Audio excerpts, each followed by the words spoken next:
क्या त्रेता युग में विज्ञान और तकनीक का अस्तित्व था? क्या वाकई रामायण और महाभारत के काल में ऐसी अद्भुत तकनीकें थीं जिनके रहस्य आज भी छिपे हुए हैं? आज हम आपको लेकर चलेंगे एक ऐसे सफर पर जहां हम पौराणिक विज्ञान के अनसुने और रोचक रहस्यों से पर्दा उठाएंगे।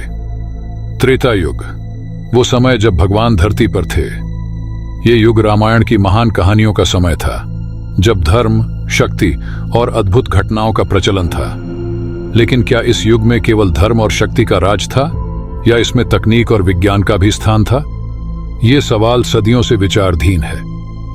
अगर हम रामायण और महाभारत की कहानियों पर ध्यान दें, तो इन ग्रंथों में कई ऐसी घटनाओं का वर्णन है जो आधुनिक विज्ञान के कई पहलुओं से मेल खाती हैं। आइए जानते हैं त्रेता युग के कुछ ऐसे महत्वपूर्ण घटनाओं और कथाओं के बारे में जो हमें तकनीक और विज्ञान का आभास कराते हैं। क्या आपको लगता है कि त्रेता युग में विज्ञान और तकनीक का कोई स्थान था? अपनी राय कमेंट में जरूर बताएं।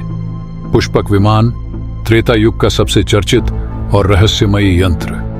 रामायण में इसका जिक्र मिलता है जब रावण इस उड़ने वाले यंत्र का उपयोग सीता का हरण करने के लिए करता है। लेकिन क्या यह वाकई कोई यांत्रिक उड़ने वाला यंत्र था? पुष्पक विमान को देखने पर यह कल्पना नहीं, बल्कि एक उन्नत उड़ने वाली तकनीक की तरह प्रतीत होता है। क्या यह विमान वाकई किसी आधुनिक यांत्रिक तकनीक का संकेत है, या ये सिर्फ हमारी कल्पना की उपज थी? क्या त्रेता युग में उड़ान की तकनीक मौजूद थी? इतना ही नहीं, हमारे वेदों और ग्रंथों में भी कई अन्य विमानों का जिक्र मिलता है। ये सवाल उठता है कि क्या ये सिर्फ कल्पना है या किसी उन्नत तकनीक का संकेत है? क्या आपको लगता है कि पुष्पक विमान वास्तविक था?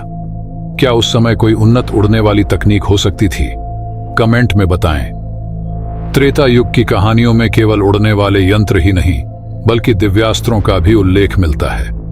रामायण में हम देखते हैं कि भगवान राम, लक्ष्मण और रावण जैसे योद्धाओं के पास ऐसे हथियार थे जो आज के आधुनिक मिसाइलों से भी अधिक शक्तिशाली प्रतीत होते हैं। दिव्यास्त्र जैसे ब्रह्मास्त्र, अग्न्यास्त्र और वायवास्त्र की शक्ति का वर्णन देखकर हमें यह लगता है कि क्या यह अद्भुत तकनीक का संकेत नहीं था? क्या त्रेता युग में इन हथियारों का निर्माण विज्ञान और तकनीक के सहारे किया गया था? कई विशेषज्ञों का मानना है कि इन दिव्यास्त्रों का वर्णन हमारे आधुनिक समय के परमाणु हथियारों और मिसाइलों से मिलता जुलता है। क्या त्रेता युग में इतनी उन्नत हथियार तकनीक मौजूद थी? क्या आपको लगता है कि त्रेता युग के दिव्यास्त्र आज की आधुनिक तकनीक से मेल खाते हैं? हमें अपनी राय कमेंट में जरूर बताएं। त्रेता युग की एक और रहस्यमयी घटना थी संजीवनी बूटी, जिसका जिक्र रामायण में मिलता है। जब लक्ष्मण घायल हो जाते हैं, तब हनुमान जी द्रोणागिरी पर्वत से संजीवनी बूटी लेकर आते हैं, जो लक्ष्मण को पुनर्जीवित कर देती है।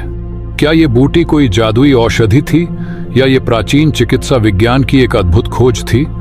कुछ लोग इसे आधुनिक चिकित्सा से तुलना करते हैं, जैसे कि आज के समय में जीवन को बचाने के लिए विकसित तकनीकें। संजीवनी बूटी का वर्णन प्राचीन चिकित्सा पद्धतियों और आयुर्वेद की जड़ों से जुड़ा हो सकता है, जो हमें इस युग में चिकित्सा के उन्नत होने का आभास कराता है। क्या त्रेता युग की चिकित्सा प्रणाली वाकई इतनी उन्नत थी? क्या आपको लगता है कि संजीवनी बूटी त्रेता युग की अद्भुत चिकित्सा तकनीक का हिस्सा थी? अपनी राय कमेंट में दें। त्रेता युग की कई घटनाएं और कहानियां हमें ये संकेत देती हैं कि इस युग में विज्ञान और धर्म का एक अद्भुत संतुलन था। जहां भगवानों की शक्ति और आस्था की बात होती थी, वहीं कई तकनीकी रहस्यों का भी वर्णन किया गया है। आज की आधुनिक विज्ञान की कई खोजें हमें त्रेता युग की तकनीक और विज्ञान के रहस्यों से मिलती जुलती दिखती हैं। चाहे वो पुष्पक विमान हो या ब्रह्मास्त्र, हर जगह विज्ञान का संकेत मिलता है। क्या त्रेता युग में वास्तव में विज्ञान और धर्म के बीच ये संतुलन था?